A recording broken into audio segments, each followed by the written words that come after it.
Alright, on today's video, we're talking about protection against destroy alls that I'm pretty sure a lot of you have run up against.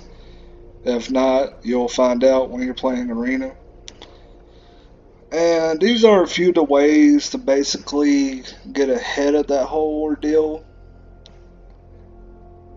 So we'll start off with, you'll just use like your standard counter spell if you're a blue player. you'll you'll always you're always in control. So if you got creatures and everything, and you also running counter spells, that'll help you out. And then this is actually one of the newest cards that I found really good in Strixhaven. You can exile any number of target creatures or planeswalkers you control. And at the beginning of your next step, return each of them to the battlefield under its owner's control. Each of them enters the battlefield with an additional 1/1 counter on it if the creature, and an additional loyalty counter if it's a planeswalker.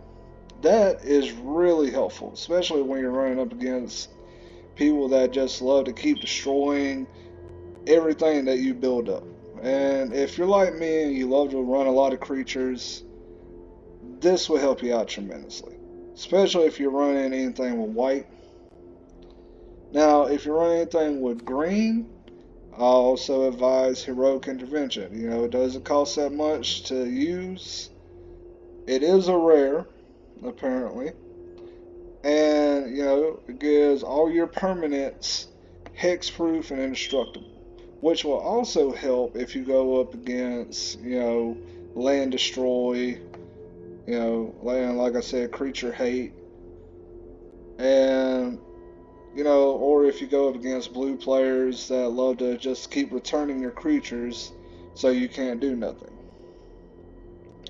Now, this one is a little tricker. It is a little tricky, especially with Tibalt Trickery. But you can counter the spell, but on the downside, choose 1, 2, or 3 at random. Its controller mills that many cards, then exile cards from the top of their library until they exile a non-land card with a different name than that spell. They may cast that card without paying its mana cost. So, Tibalt's Trickery is kind of a double-edged sword, but if you're lucky, it will also pull you out of a jam. So you ain't gotta sit there and keep dealing with someone they got 8 destroy alls in their decks, and at some point it gets ridiculous. So if y'all got any more ideas, let me know. Leave it in the comments, and don't forget to smash that like button.